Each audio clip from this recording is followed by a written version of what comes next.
So without further ado, Margaret, take it Welcome back to away. Call Her Doctor. Just a Call Her Daddy swoop.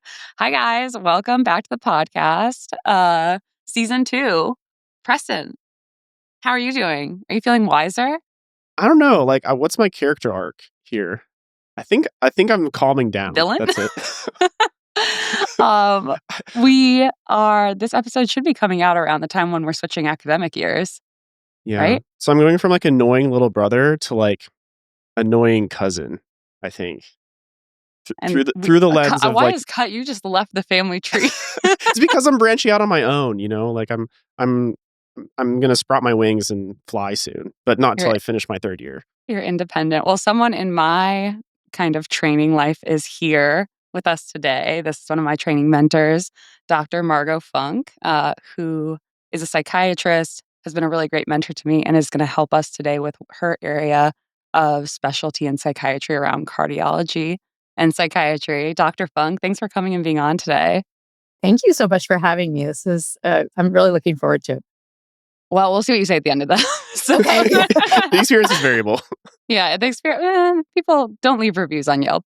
So we always start with an icebreaker most of the times with our guests, just so we can kind of start with the human part of medicine first. And my question for you, as we ourselves and our listeners kind of go into the next academic year, is when you started residency intern year, and Preston, this is for us too, what was the topic you were most afraid of running into on like overnight call when you were by yourself, or that you would be like, I don't know what to do in that situation? Because one of mine was QTC.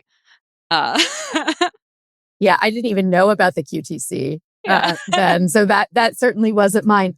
Boy, that is a good question.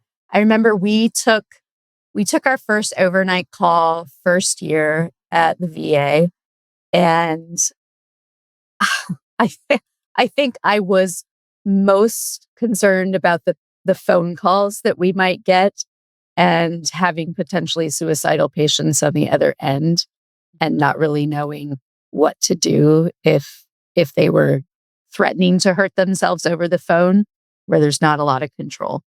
Yeah. Yeah. And it's like, what are you gonna do as are you gonna call the police and like get a wellness check?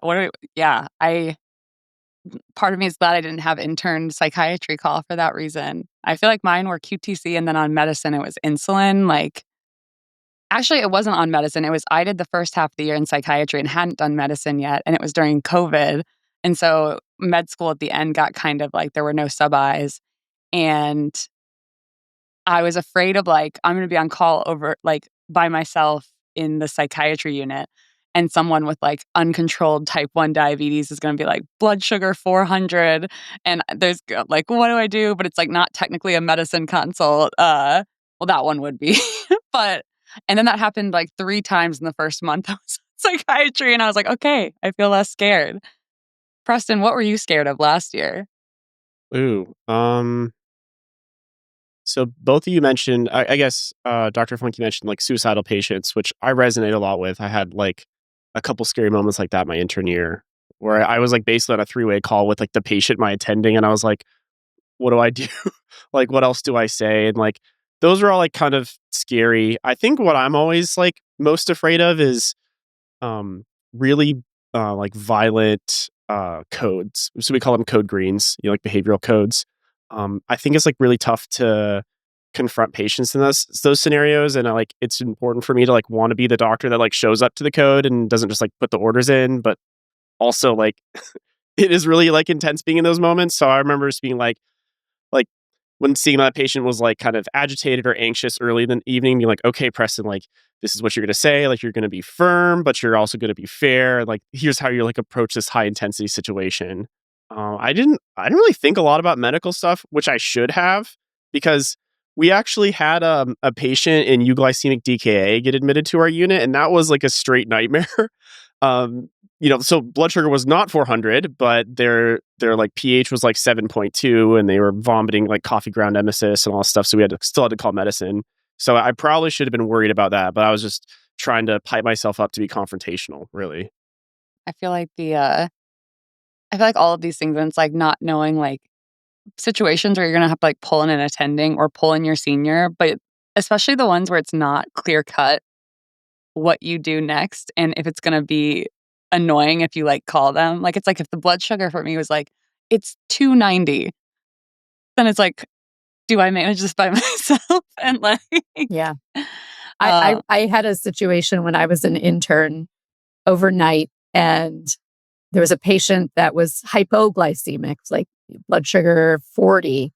And, I get called by the nurses and they say, well, we have Kool-Aid. So we'll start with some Kool-Aid and we'll give him that. And, they called back, maybe 15 minutes later, like nothing. It's not helping. Like he's almost had like a gallon of Kool-Aid.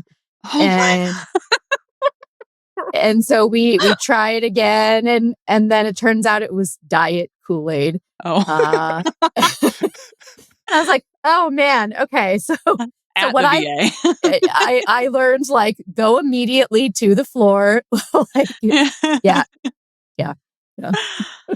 Well, I mean, this will come out in mid to late. It's probably June or July when listeners are listening to this, and we're starting our second season of this podcast. But I also think this time of year is always anxiety ridden, even when you're like Preston going into becoming like a 3 and kind of our junior or senior and know a little bit the lay of the land. I wonder for you in your roles in academics, like, do you feel like with the year turnover, do you stop getting nervous at some point? Is there hope for us? You do. Okay, you do good. stop getting nervous. It's funny though to talk about this, because I think looking back, there was so much that I should have been afraid of that I wasn't, which is probably a good thing. But there's just a lot that you don't know that you don't know. I think when ultimately you're on call and I didn't even know there was diet Kool-Aid. I thought there was diet Capri Sun and me too. Yeah, right. So I'm an orange juice man from here on out. We are not comforting the interns right now. It's like, don't worry, guys, it gets worse. But you always call for backup, right? Yeah, ignorance is bliss, and don't be afraid of. Well, maybe not in medicine, but I don't know.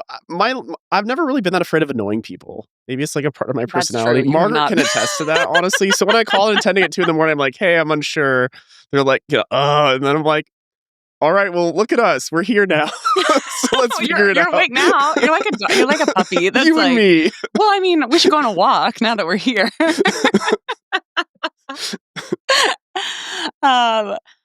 So I think let's get into this subject, because this is a complex subject. I am in charge of this episode's outline and the name, and it is the heart of psychiatry because I like to be pithy like that.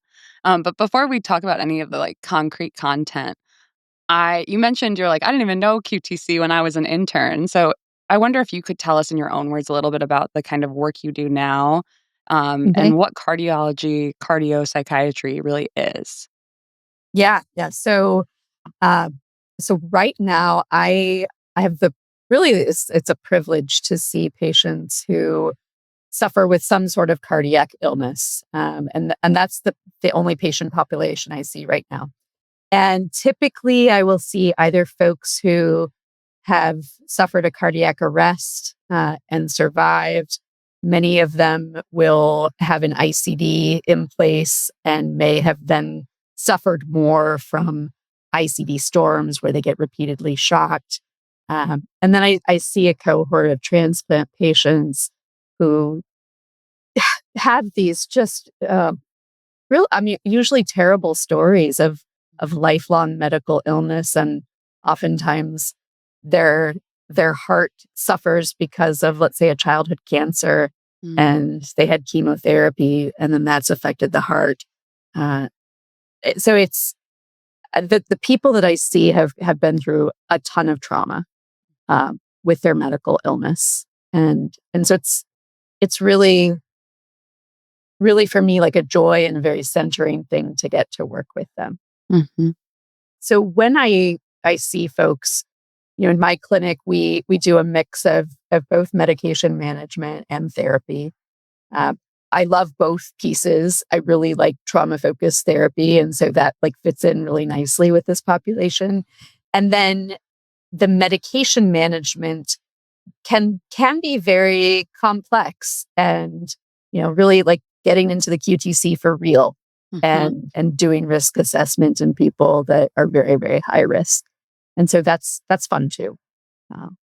How did you learn about, obviously there were times probably in residency where you learned about QTC calculations and then also working with medically complex folks, but how did you end up kind of being in this really sort of specific consult liaison psychiatry role? Did you aim at it, or was it kind of oh, I'm going to do CL and oh, I really like this population? How did you end up working so specifically with these folks? It completely by happenstance and different opportunities that arose. She followed her heart. I All right, guys, that's it. That's the episode.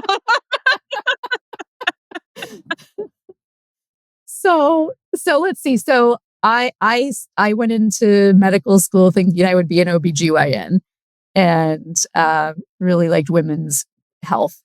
And then I ended up doing a master's in gyn-onc and did a lot of lab work and really liked the pathology part. So then I thought, oh, be a pathologist. I really liked all that precision work. And then psychiatry was my last rotation of medical school. And of course, as it was awesome, right? You see people get better. It's so meaningful. So I decided to go that route. I had not many inklings about a desire to go into CL until probably my third year, where we had a lot of CL time, and my favorite attendings were CL attendings. They were just so smart. We really learned never miss catatonia, never miss narcolepsy, all sorts of things, right? And so then I had a chance to be the CL chief resident, and that's where I think I really started to love the field. I did not do a CL fellowship. My life situation. Can you say that in Boston? Is that allowed? I know. I know. Well, yeah. It's been clawing my way to get to this point. My life circumstance at the time was that my husband was starting fellowship in cardiology, which is another piece of this whole, story. And so we moved to his fellowship location, which was at Cleveland Clinic. And so I started as a CL attending there. And that's probably where I learned the most CL in that first year of being an attending. And because Cleveland Clinic was so heart specialized, just seeing a lot of complex patients there. And getting reps in with those common consults. Yeah. Our listener base is half people ensconced in healthcare and half people thinking about it or thinking about mental health. So just to say, CL is consult liaison psychiatry, which is when someone's in the hospital and a psychiatrist comes and sees them, or in the emergency department, and can also be outpatient with specialized clinics like Dr. Funk does both of those. And then would you define ICD just for folks who may be therapists or less familiar with it? Yes, it stands for an implantable cardioverter defibrillator. It's basically an implanted device in the chest connected to the heart that will shock the heart out of a potentially fatal rhythm. I remember the first time, I guess, I encountered your expertise in this was when you lectured us on it. And I think it was on QTC, which we are lucky to have you at our program. I did send Preston earlier today. I was this is the resource document that is on, I think, the APA website that you helped co-create in 2018. So we're going to take a quick break. And when we get back, we will get into the QTC of it all, as well as then kind of later in the episode talk about treating patients who have this kind of medical trauma, who are struggling who you want to help live a meaningful life with limitations from cardiac conditions, and also processing what's happened leading to them getting to your clinic. And we have some practice vignettes too. And we do. Sorry, I forgot that. They're going to splice that together. Can we get a DJ remix and just okay? Yeah, play the Red Tail Hawk scream. Let's go to the break. Break.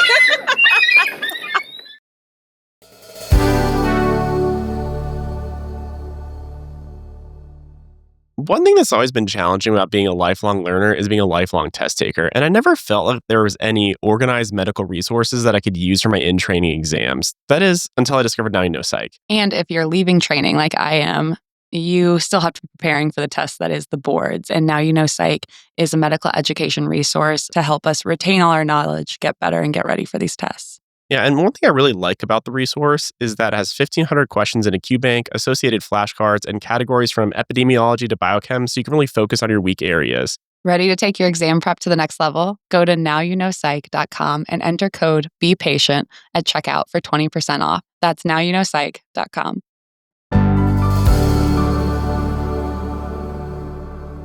So, Dr. Funk, as someone who is not a cardiologist or married to a cardiologist, can you explain to me what the QTC is? Because I feel like I've memorized how it is on an ECG, but I don't really know what it is really. Yeah. Okay. So we'll start at broadly and work our way in. So on the EKG, the QT interval is quite literally the interval between the the beginning of your QRS complex and the end of your T wave.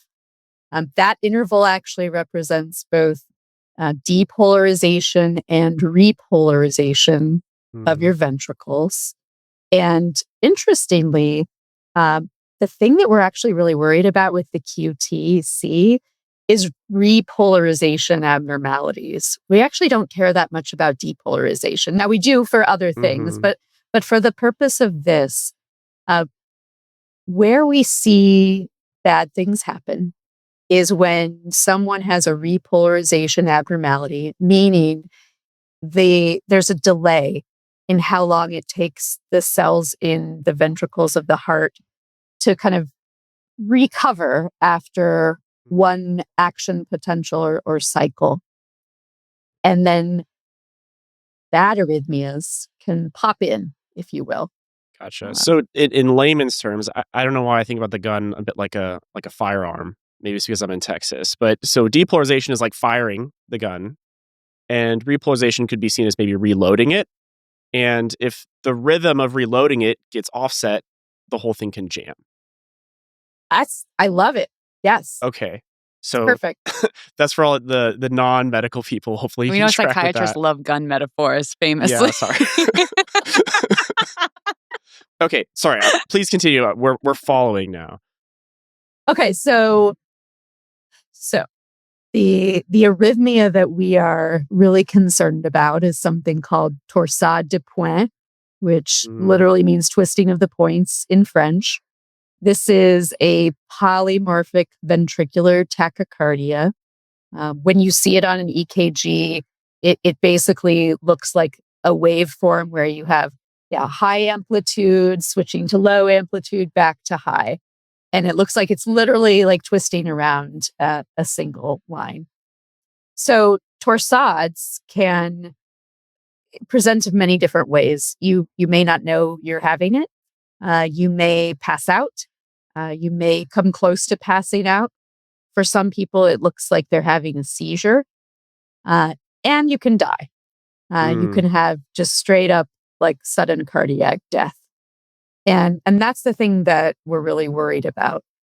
And so with the QT interval, this is the one marker on the EKG that is kind of classically known as the best marker of risk for torsades to happen. The distance between these 2 points. The distance between these 2 points. So when this is what your EKG looks like, what is happening in the heart at that moment? So the ventricles at that point are contracting really, really fast. Both ventricles. So yes, so fast that there's a risk of going into ventricular fibrillation, which is can kill you. So you get going very, very, very fast, and that's what's happening on that up and down waveform. And it can kill you because you're not pumping the blood efficiently. It's just kind of like a useless sort of like spluttering pump. Correct. Right. It's just like kind of waving in the wind like that. It's not refilling with oxygenated blood. So kind of hard to live. I would You're imagine. kind of stuck. Yeah. Yeah. Okay. Yeah. So that's scary stuff. to work with as a psychiatrist, going from like nominally treating pretty healthy patients, which is like who I usually treat, especially in the outpatient setting, to now all of a sudden this life-threatening cardiac condition. One thing that I know we always get worried about in the hospital is like, how much do I actually have to worry about this? And I think that's kind of like where we're going from here on out. So the rule of thumb that I've been taught, and I'm curious, like kind of what Margaret's learned in her CL realm, is like if it's kind of over 500, then the hairs stick up on the back of your neck, and you should like pay attention to like kind of lower QTC prolonging things or QTC prolonging drugs, because a lot of things can prolong the QT. But I've never really followed like a good or robust algorithm. I've just kind of seen a lot of people wing it, and they get kind of uncomfortable if it's over 500, and then with no other rhyme or reason, they're like, let's use a Abilify, which is less QTC prolonging than something like Haldol. But that's kind of all the reasoning I get. So I actually hadn't come across your tool before. So when we think about the risk of this actually happening in the hospital, how much should we be worried in just a normal patient to like the sickest cardiac patients? Yeah. Well, I think that's where you hone in, is are they sick or not? So, the QTC is this marker of risk. It's going to basically show you on an EKG what is happening underlying. So that's one piece of the puzzle. But I think the greater piece is, what are all of the other risk factors that the patient has that may also contribute to their risk? And so when I see a patient with a lot of risk factors, that's when, with the 500 QTC, I'm getting worried versus a completely healthy person. So risk factors, what are they? Female sex actually is a risk factor. It's probably estrogen related, kind of unclear. Older age is a risk factor. I'm going to say, does postmenopause help women? But then they're in the older age factor, so maybe not. It's interesting. I've seen women of all ages who have had torsades. In fact, as I think about it, it's mostly been younger women, but they've had a whole host of things going on. So women, older women, it can certainly happen in men though too. If the patient has any cardiac problem already, that's going to be a risk factor. Certainly if they have a known cardiac genetic problem, or if anyone in their family does, that's something to think about. If they've ever had a prolonged QT in the past, you look at that. Certainly if they've ever torsaded in the past, that's a risk factor. A family history of sudden cardiac death is a great one that I think everyone should ask about. Actually, in any patient, if you are going to be giving a high-risk medication, because they may not put together that they need to tell you that. And unless you ask, you may not find that. And that's a huge one, because that could be an indication that there is something genetic and maybe that's never been evaluated. So that's one. Electrolyte disturbance is huge. So hypokalemia, hypomagnesemia, hypocalcemia. Typically, the torsades patients I've seen have been extremely hypokalemic at the time of their event, like low, like ones, low twos. Wow. And these are all electrolytes that help with repolarization. Yes. Which is our goal. Okay. Yes, that's exactly right. One of the reasons I first started asking Dr. Funk more questions about this stuff is, given I've talked about this in the podcast, interested in eating disorders, is this kind of like malnutrition or purging in eating disorder folks, electrolyte disturbance, and then if they're truly like cachectic or underweight, this kind of bradycardia, which I think is also another risk factor. Yep. Sure is. Yes. So that's a setup for this to happen. And I've seen patients with very similar to what you've described, Margaret, who have had an episode. So yeah, I think anything that's going to either disrupt your electrolytes or cause GI losses. So even someone who is having, let's say, norovirus, and they're just like losing a lot, that could put them at risk. let's say they have another risk factor, or they're, who knows what's going on, but that can happen. Certainly if your kidneys are not working well, your liver isn't working well. So if you're not able to clear certain medications that are higher risk, that can be an issue. Of course, overdose of certain medications is a risk factor. Bradycardia, like Margaret, you mentioned, typically is present when you see this happen. And so what'll happen is they'll be bradycardic, 50s, 40s, and then suddenly that heart starts racing, and then it goes into torsades. These are subjective risk factors, and they're good to put together the picture. I guess I'm just curious what the numbers look like. Is this 1 in 100, 1 in 1,000, 1 in 10,000 that they're being modified, 1 in a million? Kind of where the initial risk starts, and then where these risk factors move them up and down on the spectrum. Do we have the data on that? No, we don't. Oh, interesting. Okay. No, there's no good data on that. And so how it's typically approached clinically is really a combination of risk factors. The more you have, the higher your risk is going to be. One thing we haven't talked about yet are the medications themselves. So that's the piece we're worried about, right? And so the reason why medications cause this increased risk is that they actually interfere with that potassium. So like you mentioned, right? Like that's part of how the electrical system works. So that in order for a cell to repolarize, a bunch of potassium has to move out of that cell. And if the potassium is not there, then you are at risk. So one thing that can happen is that a medication can come in and block the channel that potassium goes out through.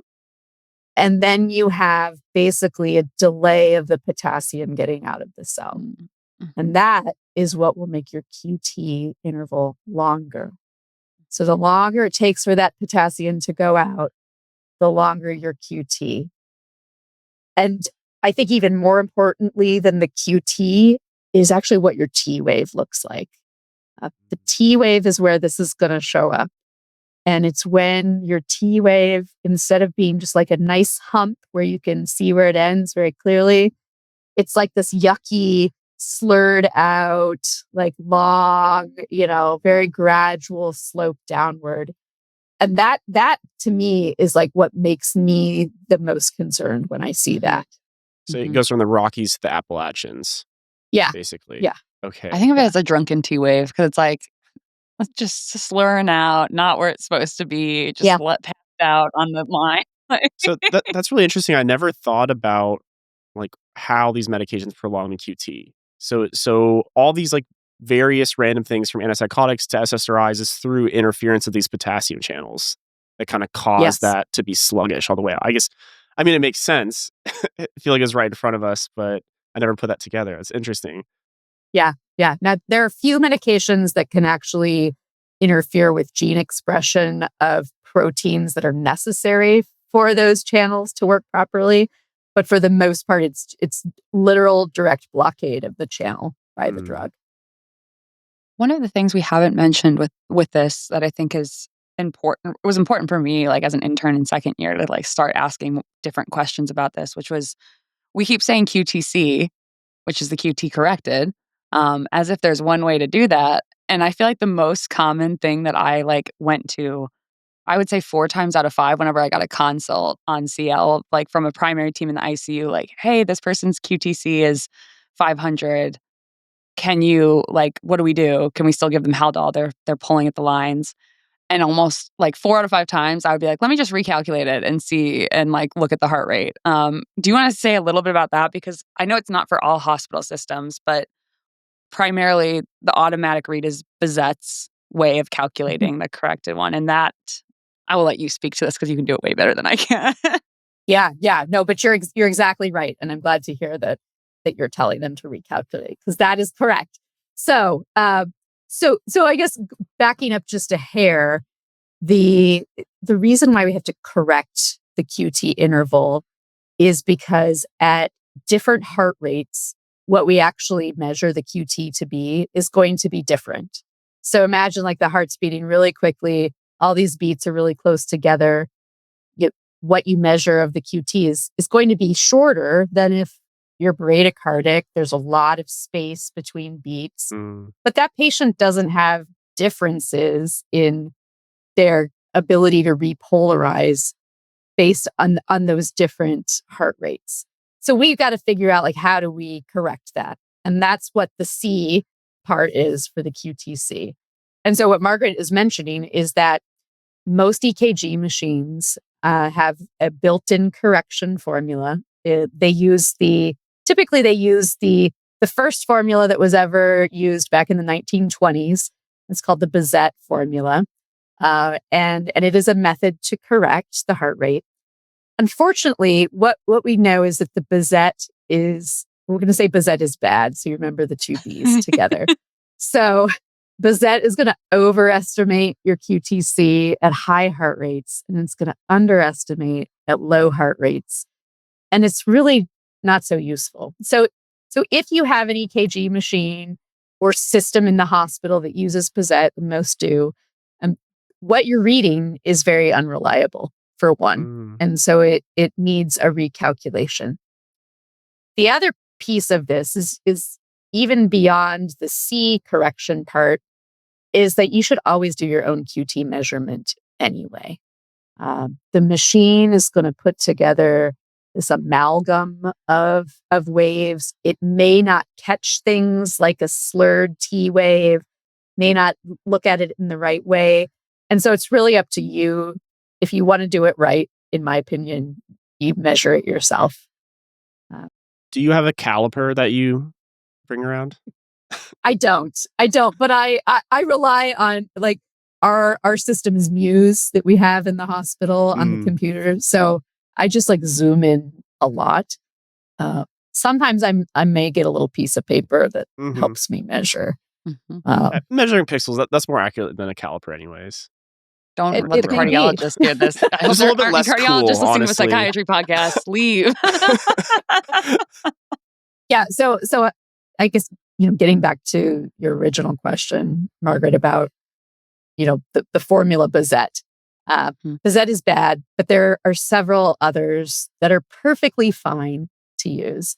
And I think, there are many calculators that you can find online or apps that now allow you to plug in the heart rate, plug in the QT interval, and it'll spit out whatever the QTC is according to the other formulas. So Hodges is a formula, Framingham is a formula, Friedrichia.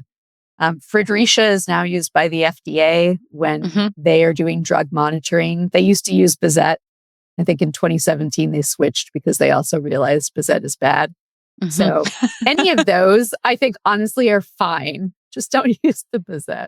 I remember being like, when I would be on call and I would be like waiting for some other thing to come in, whatever, or avoiding writing a note, I think MD Calc has ones where you can just switch between, like you can put in the information and then switch between the formulas just to see like how each of them corrected differently. And like Bizet's was always like, not always, if you were at the heart rate of 60, it was the same as the others. But other than that, it would be like 50 off or something, just to see how they calculate differently. And it does make a big change, especially because like a lot of the people that we're seeing in the hospital who are either agitated or sick in the ICU, their heart rate's kind of high sometimes especially when they get and they're asking us these questions. And so then if it overestimates the risk overestimates, I guess, the QTC and therefore their risk of being on antipsychotic, it can prevent people from getting necessary medical care, which I know is something that you teach us every year, and is this combination of like complex medical ideas and calculations with complex interactions with a team in like a high acuity setting, I think makes it really hard for everyone involved on all sides. Yeah, I totally agree. And well, I learned it from you, so I should agree. Otherwise, I'd be scared of the QT. I know, right?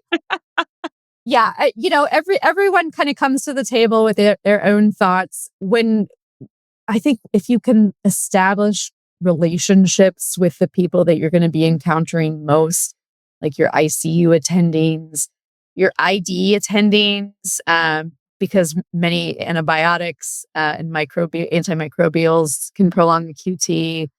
Your renal folks, we actually didn't mention this as a risk factor, but if you're on hemodialysis, risk is huge of torsades. But one other thing, Margaret, that I wanted to mention about why it's important to measure and look at the EKG is a common error that is made is you'll get the call, QTC is over 500, and you go and you look at the EKG, and actually it's a really wide QRS complex because the patient has a conduction delay. And so if we go back to that piece about the QT interval is both depolarization and repolarization, and we don't really care about the depolarization, that's what's represented by the QRS complex. So when that's wide, we actually don't care as much. We're really caring about what is after the QRS complex. And so here's... I'm imagining you saying this like a medicine second year. It's like, and they're like, why are you weighing in on psychiatry? I will tell, I'm going to be risky, but say that, our psychiatry residents know a lot about this. And I mean, yeah, we do. We do. Margaret does. Yeah. That's why I'm like, it's like, how do I word this? I'm like, I'm just thinking about this paper I read about Haldol. I'm like, slowly get there. Preston's going to show up with calipers on Monday in the hospital and be like... I'm going to tell everyone how much I don't care about depolarization. I love that. So when you're in that circumstance and you see that 500, like this is not actually representing repolarization. That's the part we're concerned about. So there's an alternate interval that we can use, which is the JT interval. So the J point, Timberlake interval. Yes. The J point is the end of the QRS complex. You can correct the JT the same as you do using one of the formulas to correct the QT. The cutoffs are different, and they're not well defined. But this is going to give you a much more accurate picture of what your risk actually is. Because often what I see is we get in this scenario, let's say it's a weekend, the primary team saw 500, over 500. They stopped the antipsychotic, but actually, the patient has a bundle branch block that we're not actually concerned about. Or maybe they have a pacemaker, and because they have a pacemaker, they also have a wide QRS. And it's just part of being paced ventricularly.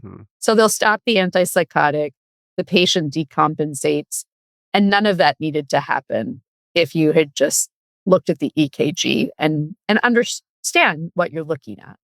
I think that's why it's so important to understand the electrophysiology. That gets you through this huge initial gate, which is, should I be scared or not at the beginning?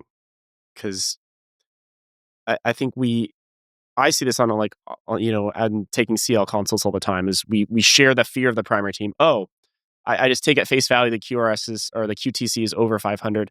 Let me adjust the medications for you. But what I'm hearing from this discussion is it's important to take a step back and be like, do we even know that's true? You used your computer used the bad Bazette formula. You didn't even follow up with your own calipers. Me armed with Fredericia and the JTC formula just prove you we don't even have to worry. It's powerful. I feel like this is an area similar to a lot in, I think, CL psychiatry or mind-body psychiatry, that beyond the overlap of eating disorders and cardiac concerns, you get this population of people that are medically complex in some way and psychiatrically complex in some way. And then there's a problem of lack of ownership, because it's in the specialization model. It's like, who has the full picture to make decisions when there's risks and benefits on both sides of that decision. And I think one of the things that we're speaking to with the team dynamic, and then this kind of thinking about how to do this well, is this kind of thing of is the team scared and we're scared, so we're kind of in this stalemate where we don't know what to do to help the patient. Yeah, I think that can be really, really challenging. I think, if let hopefully you have access to medicine interns and you can help teach them as a consultant about some of these basic things. They will carry that on and that tradition will continue. I've seen that happen in places where, this is not a known thing. And then like suddenly you're like, okay, people know about the QRS and we need to be like, looking at that. I think it's all about the relationships and, if you've got to set up a good relationship with your cardiology teams, so that they can trust you, that they feel like, okay, like this person's got it.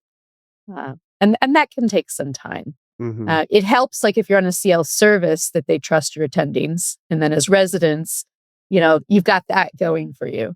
I think in places where CL services are highly respected, it's easier.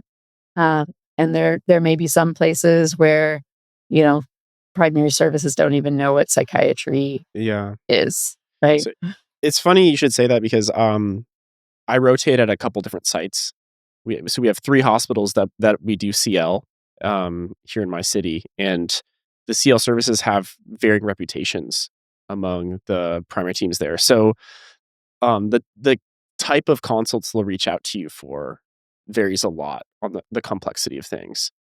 And so it's interesting that like all this expertise, all this knowledge almost doesn't matter if the social political framework isn't there. Yeah. Someone told me that 80% of it is really how you get along with people and 20% is your objective competency. Yeah. Because I mean, they've got to actually be willing to hear what you're saying. Right. So Dr. Funk, I'm calling you. I'm the medicine intern. You'll go back to your residency for a second. Hey, this is Preston. I'm with medicine calling for a new consult. So basically we have this lady, Miss Garcia. She's here for depression with psychotic features. She's like otherwise medically stable, like normoclemic, normal magnesiemic, and like her meds are fine. We just have her on like some Trazodone 50 and sertraline 50, but because of her psychosis, we want to start on risperidone. Or is that how you say that word? Risperdal. 1 at bedtime, but her QTC is 515. So we were just kind of worried. And so that's kind of why we wanted to get you on board. And I would say, sure, we'd be happy to see her. So now kind of, that's actually a very realistic consult that I feel like I would get. That's a good consult. At this, we have kind of the risk factors laid out. So we have a 35-year-old woman who's severely depressed with psychotic features. Okay, so there's her indication. She's on sertraline and Trazodone, which both can prolong the QT.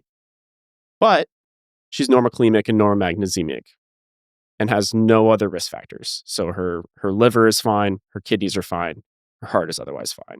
Her family's fine. Yeah. Her family, no family history, but the QTC is 515. What other medications is she on? So she's only on these psych meds, the sertraline 50 and the Trazodone 50. Okay. So one thing for us to think about first is that sertraline is actually a very safe medication.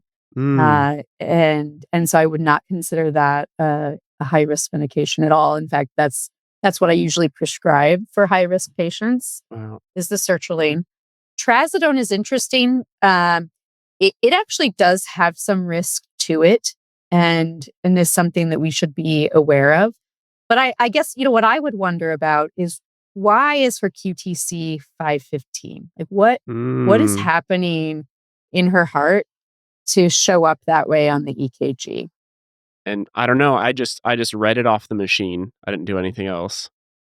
Yeah. So what we could start with is looking at the EKG. Yeah. And so I guess to make it up a little bit more, we look at the EKG. We see that her heart rate is 55. She's turns out she runs marathons in her free time. She's psychotic, and in between that, she just got really depressed after she didn't qualify for the Boston Marathons, so that's why she's so depressed. And then she shares with you that she's had some anxiety and has been taking her friend's propranolol that she got from Mexico. Okay. So, well, I think that could be something we could mitigate her risk with hmm by getting rid of the propranolol, which may be making her bradycardic. Yeah, so maybe the bradycardia is coming from the propranolol, and then we take that away and we rerun our formula through Friedrich. That's the right one? Friedrichsen? Fredericia? Frederica? Yeah. Mr. Frederick. And it's 470. So it turns out it was never prolonged in the first place. So there you go. So I would say proceed, although I might not go with the 2 antipsychotics. Oh no, I'm sorry. It's certainly not Seroquel. Yeah. So crisis averted. Crisis averted. Okay. So I guess I have a question for you. Mhm. Before the propranolol, did we recalculate the QTC? I don't know. I just made this up. Yeah. Hey, But we stay in your can. role. Yeah. So we recalculated before. It was 490. Okay. So I would have still said proceed. Yeah. Mhm. Okay. So Mhm. here's the next situation. I'm the intern covering the ICU at night, and we have a patient here, Mr. Simmons. He's a 72-year-old. He's got vascular dementia. He's also here for pretty severe pneumonia, and he's delirious.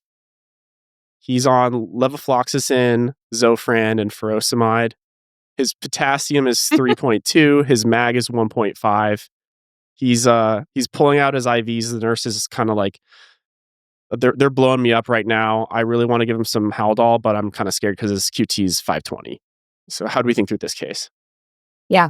So he does have a lot of risk factors. I mean, you named pretty much all of them that one could possibly have. So, Mr. Torsade de Pont, Monsieur walks into the hospital. Yeah. What was that verb you used? Like if they've torsaded before, they'll torsade again. He literally 10 minutes ago went to torsade. He's speaking French and he keeps saying, "I will torsade." He's just twisting a string over and over again. So for this guy, yeah, this is actually complex because IV haloperidol is actually not as risky as we think, and that we Scott treat Beach it. paper, right? That's right, Scott Beach paper. Yep. So Scott Beach and colleagues have a lovely paper all about IV haloperidol. They go through all of the evidence base, and really what we learn from that is that the risk of IV Haldol is essentially the same as PO or IM Haldol. And I think an easy way to conceptualize this is that, one, there are not many studies that can study, like randomized controlled trials to study torsades, for one. Fair. Because you just can't, right? Like that. Mhm. Yeah. We'll make them sick enough to be in the ICU. And then Exactly. So if you're getting IV Haldol, you're probably pretty sick. You probably have a lot of risk factors that are also contributing. And so when you study that in a patient where you can't actually parse out all of these other risk factors, that becomes part of the picture. And so I think there could be some scenarios where we could potentially give IV Haldol to this guy. So I guess we could modify some of these risk factors before we give IV Mhm. Haldol. So Yes. I could give him 0.8 or like 80 milliequivalents of potassium, try to get his K back up to 4. You could also, your ID friends if they want to change if ID wants to switch from levofloxacin to something else that could be still covers pneumonia but not be so QT prolonging, and then we could hang a bag of magnesium sulfate as Do well. we do that? Does that actually happen in real life clinically? Do we replete with K or magnesium? We do replete with K, Yeah. and usually I think it's an IV push of the mag. Okay. Like prophylactically? before? Yes. Okay. Actually, yes. Yeah, that's actually very wise to do if you can. I mean, if he can tolerate it, that's the thing. Yeah, right. Like right. if he's super agitated, putting more lines in him may not be the greatest. But if you could, I would.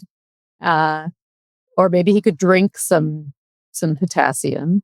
Yeah. Orange Diet But potassium. some disgusting. bananas at his bedside. We're like, we have some diet Kool-Aid for you. With a lot of potassium in it. But yeah, switching the antimicrobial could certainly be done. So here's my question. Yep. I've heard Haldol's was actually kind of an issue, but the other one is the Trazodone. What are your thoughts about that one being kind of this villain of the QT? It actually is a real villain. Oh. Can we get the myth confirmed sign from Mythbusters on here? I was thinking it was an anti-hero, but it's a real villain. Can we It get the is myth busted for Haldol Yes. and then the myth confirmed? It is actually real villain. Yep. It's Stupid. Okay.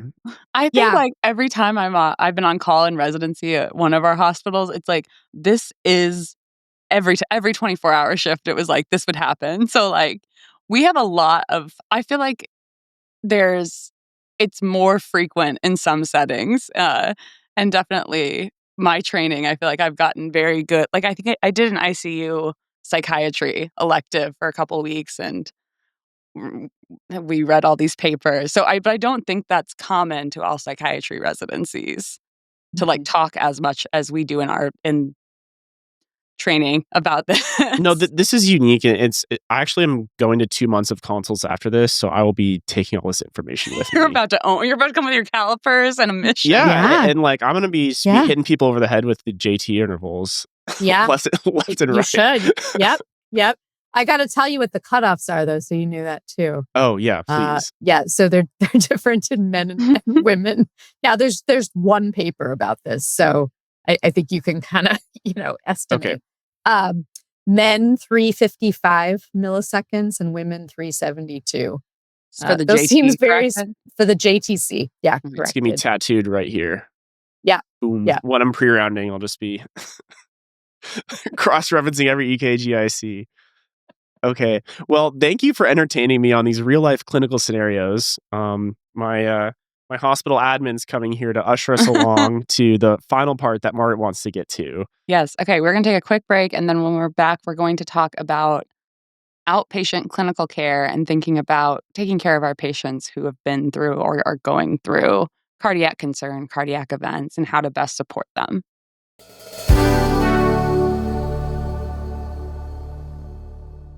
So I guess when someone comes to see you in your outpatient psychiatry cardiology clinic, what's like the most kind of common presentation you're seeing that they end up seeing you? Yeah, it's usually PTSD symptoms or just high anxiety after either a cardiac arrest or an ICD storm, which is where their implanted defibrillator may fire many, many times at in succession. I've seen up to like 30 times that someone's been shocked. And how often does that happen to someone with like an ICD? I'm sure it depends patient to patient, but is that is it expected if someone has one that it'll happen at some point in their course with it? I think yes. I think yes. I think it depends on what is the reason why the ICD was placed in the first place. So, ICDs can be placed for a number of different reasons. Sometimes it's primary prevention. Let's say someone had a massive heart attack and they now just have really bad ischemic cardiomyopathy and that they may be at risk. They might implant one then. But you may have people who have had a cardiac arrest, present to the hospital, they live, and then it's discovered that they have either something genetic happening or whatever it is, and then the ICD is placed. And it's in those folks where it's pretty typical for shocks to happen. So to describe it for our non-medical listeners, an ICD storm sounds bad enough as it is, but You're not going to say to it in the clarify, ICD storm. it's like being shocked, like the two panels like you'd see in a medical show. You said 30 times in succession. That's like functionally being Similar. tasered? Yeah. So it's interesting that you bring up the panels. So what I've heard from patients is that getting shocked by your ICD is actually very different than the paddles, that the paddles are much, much worse and terrifying for a number of reasons. People have told me they can hear the electricity crackling in the air. They can smell burning. Like like just terrifying experience. Getting shocked by the ICD can feel like different things. Some people don't even notice that they've gotten shocked, which is interesting. Some, they classically describe it as feeling like you're getting kicked in the chest by a horse. Yeah, I don't. Most people have not gotten kicked in the chest by a horse. So hard to compare. Hard to compare. So it's different for everyone. Some people tell me like this is just terrible and very traumatic. The other piece is that sometimes people are conscious, sometimes they're not. So they may get shocked 30 times and have not been conscious through any of it. And they usually do okay. It's the ones that what basically happens is like they'll torsade, they'll go unconscious, you get shocked, you come back, and then you fall right back into it. You get shocked again and come back. And it just like keeps happening. And it can be for various reasons, not just torsades, but it can be pretty terrifying when that's happening to you. And so they come to you with PTSD from this, and you say, I have a medication, but it may also increase the risk of torsade. So we do a really careful kind of risk assessment there. Most people are able to tolerate an SSRI. I do have a few people that I will not put anything on except a benzo, which can be safe in the right person. Sometimes I like that EKG looks so terrifying that I'm not going near them with anything. Even like Zoloft.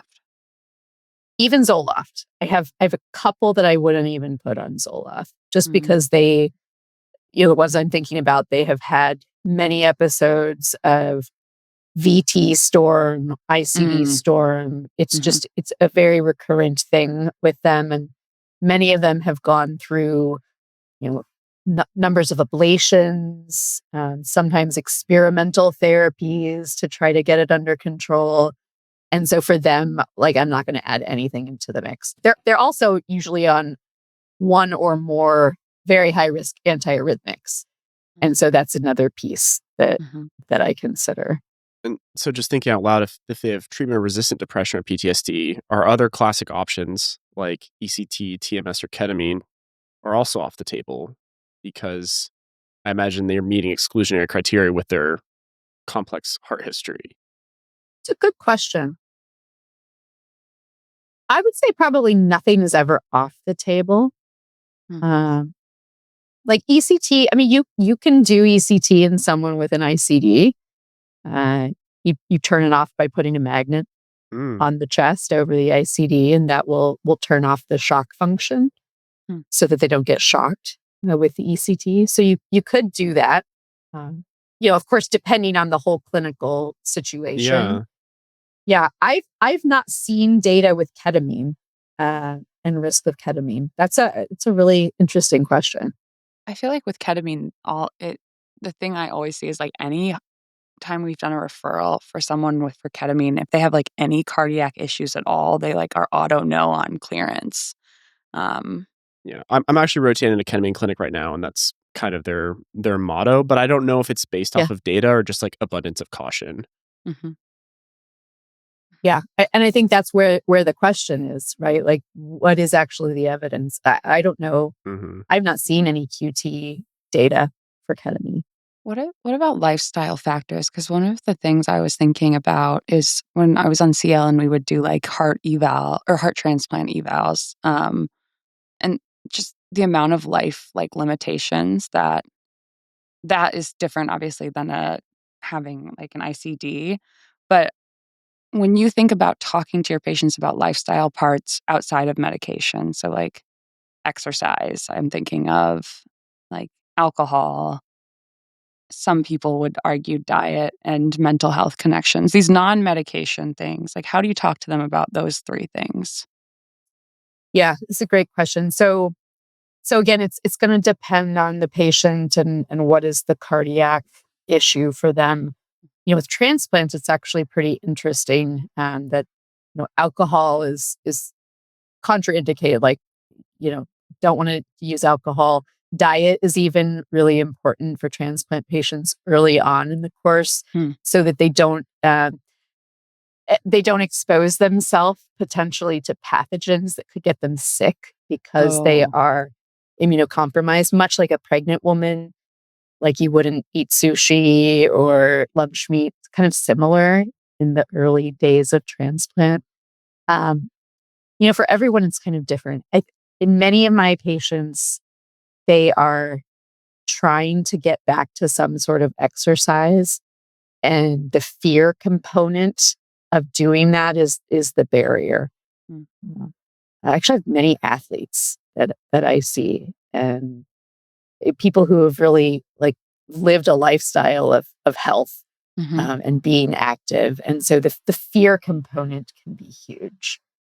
So it's often like not me trying to talk to them about things that could help. They Mhm. usually know, Mm. uh, and it's more about what are the psychiatric or psychological barriers, or just barriers from conditioning standpoint. Mhm. People with heart failure may not be able to work through just the fatigue that they have Right. to be able to exercise. Um, it's even someone who has been through, let's say, like a recent ICD storm that actually Mhm. damages the heart when it happens. And so it can take some time to recover even from that. Mhm. Just think about your heart getting hit with that much electricity Yeah. over and over again. So, so I think many people, they really like want to get back to exercise, Mhm. and it's a matter of, can they physically, and then can they overcome the anxiety and the fear. Yeah. I will say, like, an SSRI in that case, I've just seen be so helpful in so many people. It's really just it turned things around for them. Mhm. It's kind of remarkable to see, like, people terrified to just get off the couch to now, you know, going to spin class. It's that's pretty cool to see. You had mentioned at the beginning of the episode that, PTSD around this event that's happened. If there was someone who's in a general psychiatry clinic and they have a patient who maybe, let's say, 4 months ago they had a heart attack and they ended up needing an ICD placed, and they come and they're struggling, like they're coming to a generalist for the first time. What does it sound like when you're trying to help them suss out sort of this medical PTSD around this event? So oftentimes they may not outright tell you symptoms.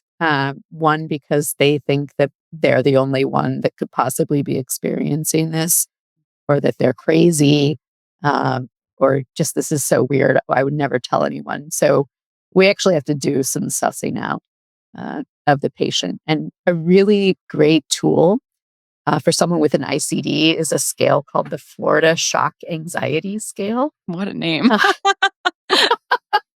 It's lovely, and it's actually, it could be triggering, but in most cases, it's really validating for patients to see this scale for the first time, because it asks questions about, how often are you, afraid of being alone when your ICD goes off? Mm, How often are you afraid of causing a scene when your ICD goes off? mm, Very common.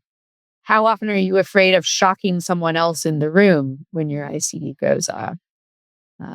Are you afraid to get angry or let yourself get angry? Are you afraid to participate in sexual activity because you're afraid of the ICD going off?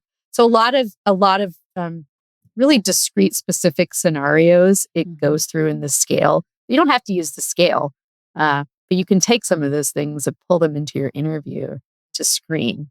But it's often, avoidance of being in public, people seeing something happen if something happens, or being alone when it happens. And then many people, do avoid the place where they've been shocked before. I hear from a lot of people, like they'll keep the bathroom door open if they're showering or they're using the restroom in case someone can hear them. So they can hear them yell out if they need help or if they were to pass out. Not being in the same room where it happens, that can be a trigger. So, some very common PTSD things that you would think about, but then there are these other more device specific things. I think if I was trying to scare someone, I would use so it's a very backwards lead in, but hear me out for a second. I would use that kind of variable punishment, shock them randomly so they could anticipate what it's coming, and then you can almost induce like a learned helplessness around it. It's like wearing this randomized shock collar, so I can really understand how these people become worried about doing anything. Correcting one pathology is almost like operant conditioning to induce another. That reminds me of things too, like just like an Apple Watch, or devices that are keeping track of heart rate. People become obsessed with those and can't stop looking and monitoring. They feel any little sensation in their body, and that fear of getting shocked might come up. Do you feel like, so let's say we help the PTSD or we help the anxiety medication wise. You mentioned your clinic is also, I know there's some group part of it that happens, and then your own psychotherapy approaches. Can you speak a little bit to that part of the working with this population? Yeah. So I do a lot of DBT actually with these folks. I do a lot of radical acceptance, some distress tolerance, but the radical acceptance piece tends to be pretty big, as well as wise mind. And they're pretty basic concepts of DBT, but they tend to resonate with these folks quite a bit. We talk about that. I think we do work on setting goals of what they want to work towards. Sometimes that just may be like how far do they walk. But honestly, for the most part, I think just the validation of someone being in the room with you and hearing your story and being able to say, I have other patients who tell me the same thing. That can be really huge, to know that they're not alone in it.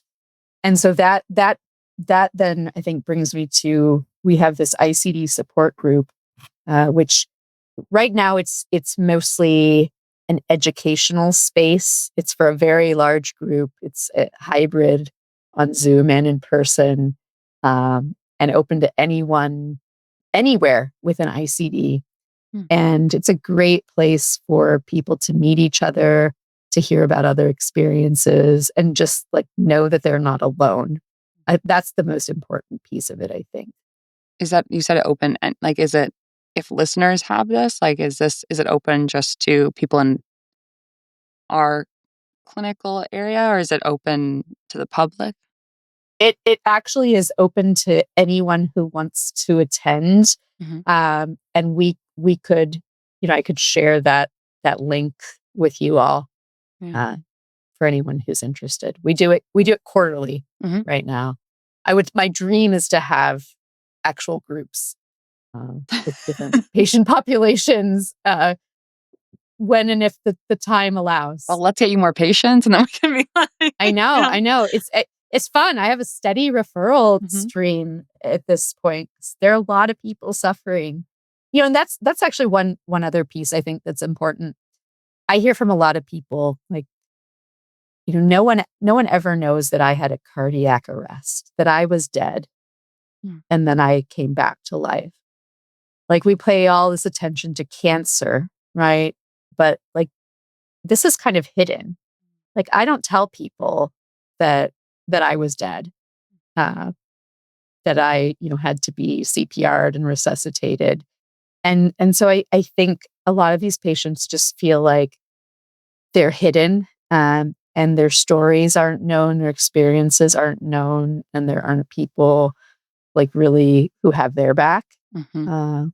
No, And I think that's an important piece for us to think about. I think you're right. I mean, as someone who has a family member with like who's had an aggressive cancer over the years, people always ask me like, how are they doing? Like checking in even as the related person. But when someone has a heart attack, there's not really a language around recurrence in the way that there is in Right. cancer, but there's still that real risk and then the anxiety of the risk of, is this going to suddenly come back and harm me? But you're totally right. There's not like a language publicly for that. You don't ask like, hey, are you worried you're going to have a heart attack again? Like that's not something we inquire after.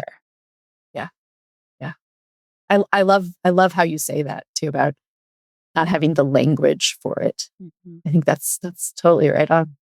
Well, because how many people have a heart attack and then it's like, now your risk is 0 for this happening again? Like it is like cancer in some ways. That way that it's not, I think with cancer, we have the public imagination that this comes back and you're maybe always kind of anxious that it's going to come back. But we don't talk about this that way, but it is that. We're not set up to like support or around like sudden events, I guess. Like if a heart attack took 3 months to transpire, maybe we would have more language around it because it's like a battle. People have time to spread the word and get behind, but it's like you're doing fine and then all of a sudden you're not and you're gone in the blink of an eye.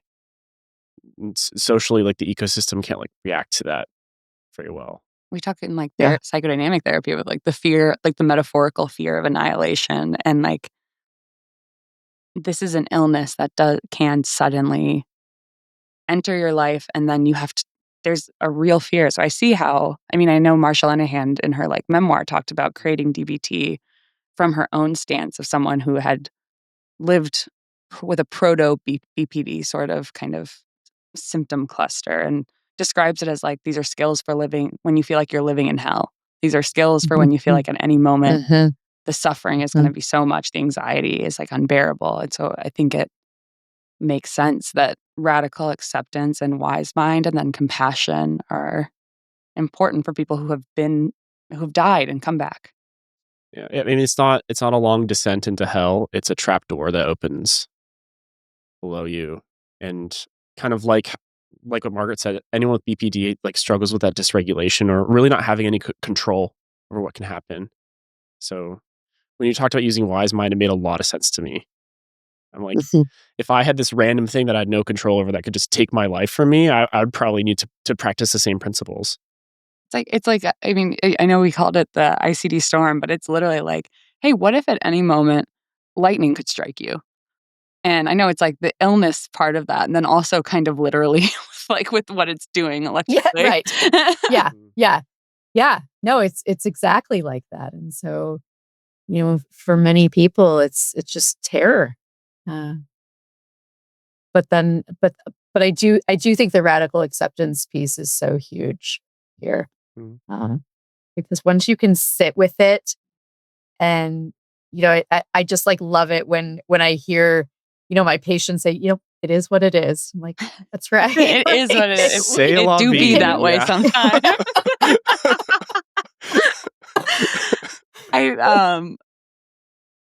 Well, this is a great segue because I think we're doing a DBT episode in a couple weeks. Yeah. So we can stack these together. Nice. Is there anything else that you feel like you want to point our listeners' direction or attention towards further learning or towards any kind of pearls of advice for people who work with these kinds of patients? Or are those Yeah. patients themselves? Yeah. I think if you're working with these patients, know that they may not ever tell you anything. You have to ask. And though we do that, there may be so much nuance about what the fears are that unless you ask directly, there's a lot of shame around acknowledging that. So I think that's one piece that's important. From a QTC standpoint, practice as much as you can. Every EKG that you come in contact with, do the measurement, do the calculation. And when you do that, try to think about the electrophysiology that's happening. So it's like, why? Why is it 500?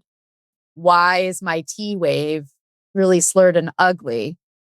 And if you can understand the why, that gives you so much more power with your prescribing and feeling like, okay, I can actually give the IV Haldol, or absolutely no, I will not give anything to this patient, which is very rare. Mm-hmm. But I think the more you feel confident with it,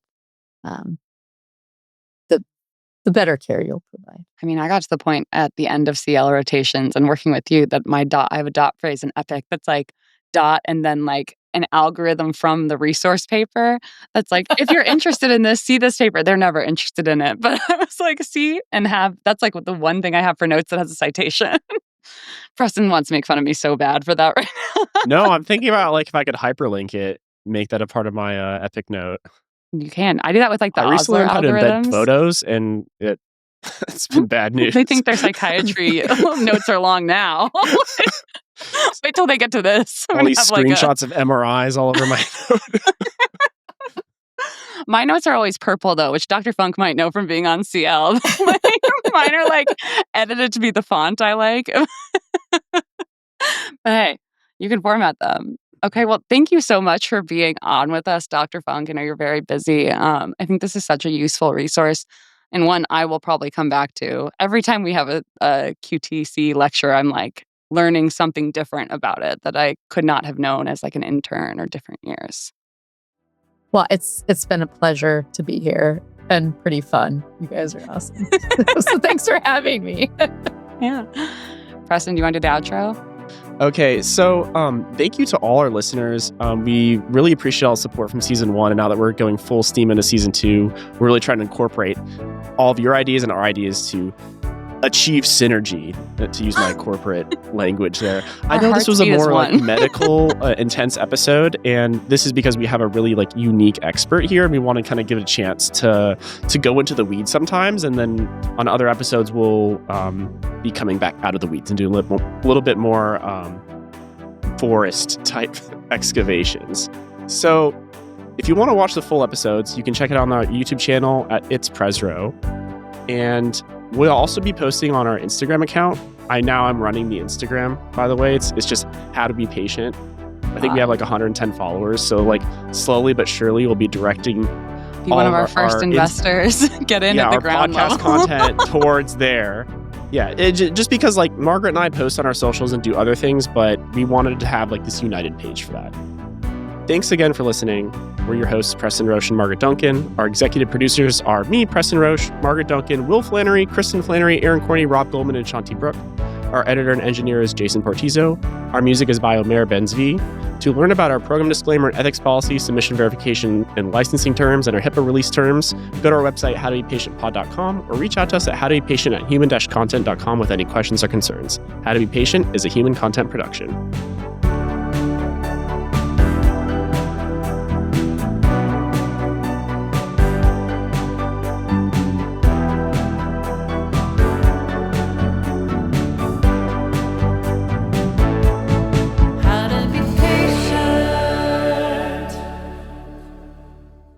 Thank you for watching. If you want to see more of us, or if you want to see, this is Lilac, she's my cat. She's going to be waving her hand at one of the floating boxes, which will lead to more episodes. Lilac, point to the other episodes.